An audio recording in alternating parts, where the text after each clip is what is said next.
perkawis ingkang ngremanaken dumateng sedaya warga masyarakat dusun Tumpang khususipun.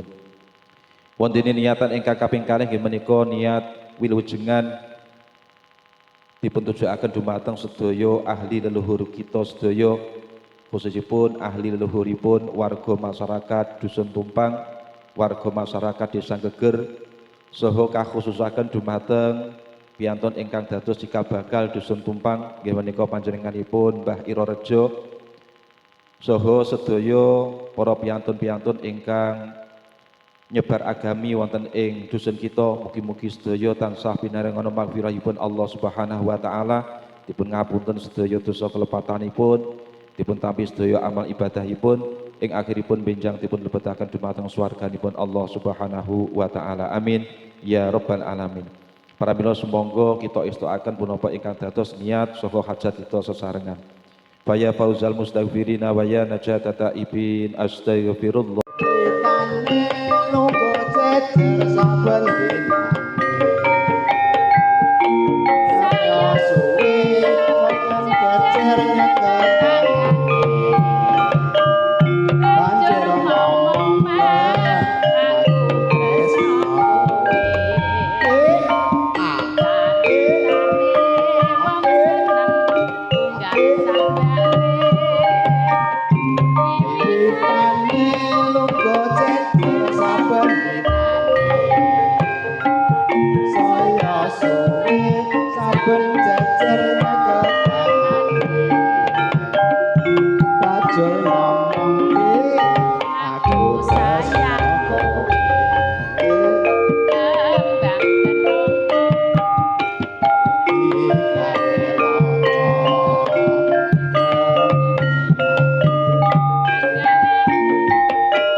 Nyimpen layone Bung Karno, proklamator lan presiden kang kepisan.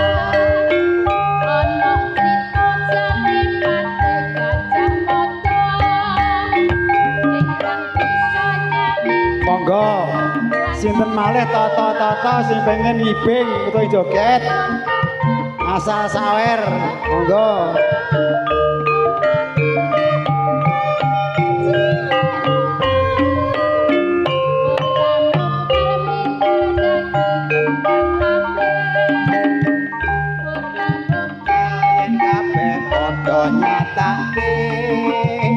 Yen geni nurutake semangate, yen to banyu pake patriote. Samar hatiku ora sumelang, ora cemeng goyang semak. Atur nuwun.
esuk-esuk tumandang nyambut gawe.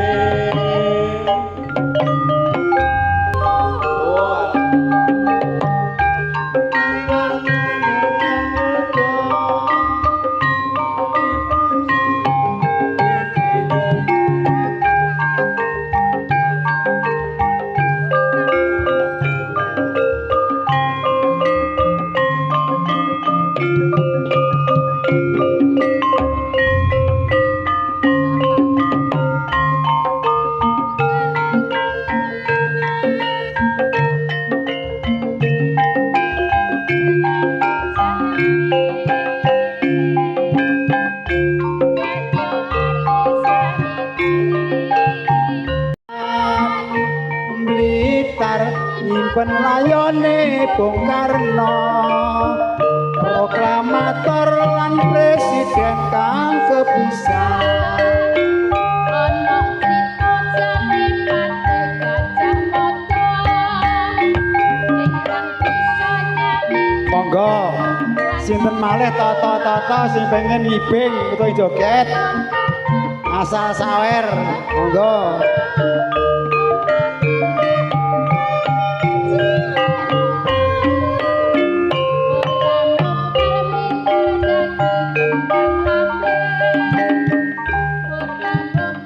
Yen kabeh padha nyatake yen lakoni nurutake semangate yen to panyung pake patriote.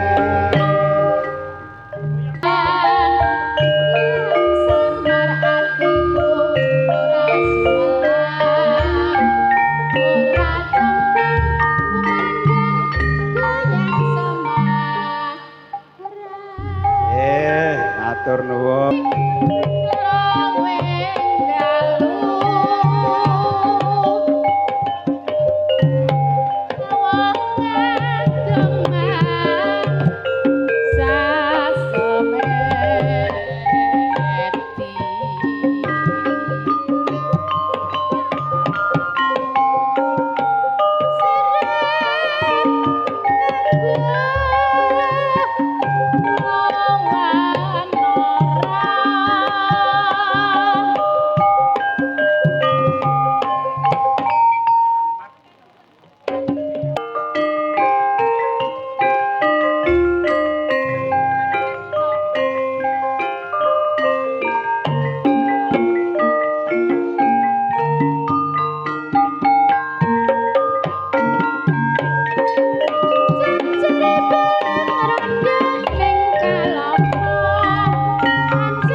segara